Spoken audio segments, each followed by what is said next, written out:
Hello ladies and gentlemen, and welcome to a channel you probably forgot existed. Today I thought that rather than looking at a game which is straight up terrible, we should instead look at a game which is just fucking weird. Just like you guys. Now let's get right into it before I stop uploading for another 5 months.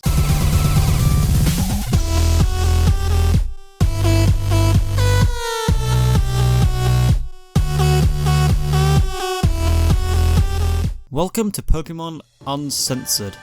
The first thing worth noting, I guess, is that this is a custom game rather than a ROM hack, meaning you download and run it as its own program.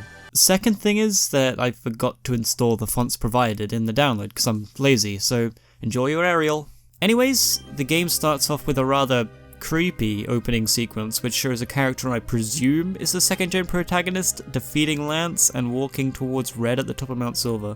It then cuts to some footage of the first gen protagonist starting their journey before showing us a silhouette of what is clearly Professor Oak blowing up some sort of lab? I don't know, but then it tells us when the game is set.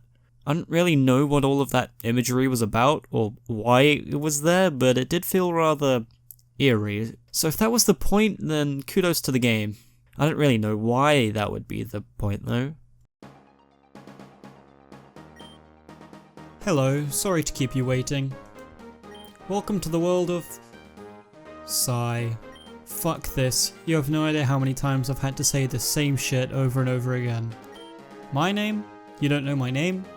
Are you that stupid? It's Oak, of course. My name is Oak. People call me the Pokemon Professor.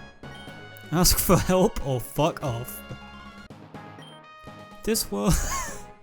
This world is inhabited by fucktards we call Pokemon. People and Pokemon live together by supporting each other. Some people play with Pokemon, some watch them as they beat each other up. I mean, that's a fair way to put it. No wonder they're always in a bad shape. Also, there's some Pokemon related mysteries to solve, but I don't give a shit about them. This whole introductory dialogue is actually pretty funny and feels quite fresh for a Pokemon fan game. Of course it serves the same purpose as it usually does, but what more can you expect from a staple of the Pokemon franchise? It does a great job at establishing the game's overall tone and feel, as well as preparing you for the kind of dialogue that follows. You spawn in Pallet Town, only this time it's Mallet Town, and go to see Professor Oak as per usual. The events here are more or less the same as your regular first-gen Pokemon games, but instead with an I don't fucking care anymore edge of humour to it. Again, it's pretty funny to see a more sarcastic take on the repetitive nature of the beginning of these games, and that the game embraces it as a way to portray its own identity. Once you pick your Pokemon, you meet your rival and don't get to name them whatever you want. Then you start your journey. Listen, go to Fuckshire Woods. There should be an old man there. Talk to him and he'll give you something that will help you on your journey. Oh yeah, get used to these crude renamings of Pokemon locations. There's a lot of those in this game. Unfortunately, after this point the game begins to slow down quite a bit. For one, you don't get running shoes for a long time, meaning you have to slowly walk around everywhere.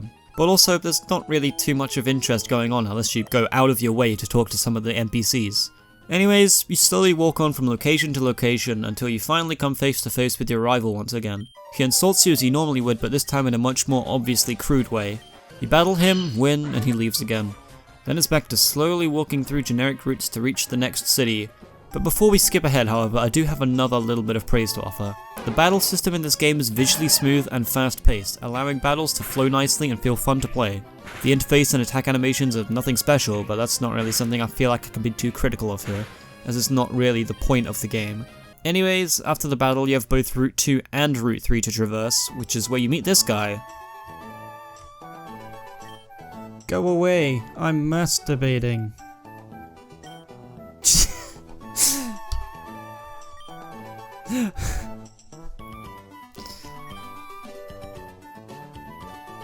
Several battles later, I lose. Several battles later, you finally arrive at Fuckshire Woods. The layout of this place is fucking confusing for no reason, but eventually I was able to find this dude who I think is the guy the scientist mentioned earlier? I don't really know. Oh, you came in to get a hidden move, Cut, yes. Cut the bushes, cut the Pokemon, cut, Ah, well, here it is. You're a trainer, so you must...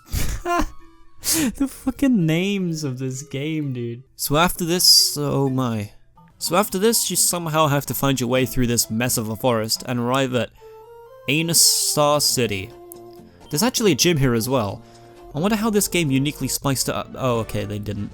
Unfortunately, the first gym also barely manages to offer anything funny or interesting, which is perhaps to me one of the biggest disappointments in my time playing.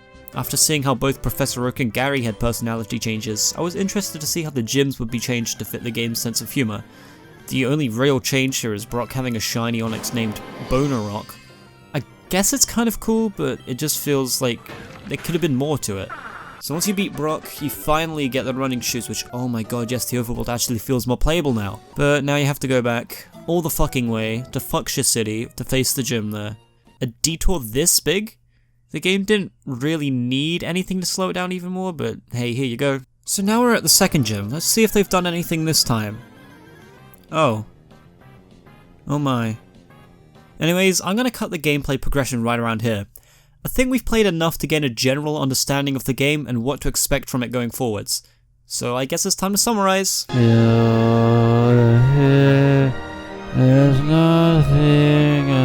The thing that irritates me most about this game is how underutilized the pull factor seems to be. And by pull factor, I mean the unique aspects of this specific fan game which set it apart from all of the others. The aspects which effectively pull you in to play it. For this game, that should be the crude and sarcastic sense of humour. And while it does pull this off incredibly well in the opening with a fed up Professor Oak, it seems to suddenly grind to a halt after this. You progress from here on like you would in any other Pokemon game with nothing too out of the ordinary to explore, unless you go out of your way to talk to some of the NPCs that is, and even then it's only a small amount of them who actually have anything really funny to offer. This wouldn't be so much of a problem for me if the game didn't also feel so slow paced out of battle. It takes what feels like forever to get the running shoes. The routes and forests you have to travel through feel long and tedious, and most of the trainers you encounter don't really have much in the way of personality. I can admit that yes, the routes and cities themselves are designed well visually, but there just isn't enough of the pull factor residing within them to make them feel exciting to explore for me. Anyways, that's just my thoughts on the game. Still one of the better games I've reviewed so far on this channel, so if you genuinely wish to check it out and play for yourselves, I've left a link at the top of the description to where you can download it. That's all from me for now. It feels great to be back, and I'll see if I can start posting videos on here more frequently. Goodbye for now. I'm probably never going to review Gold and Silver at this rate.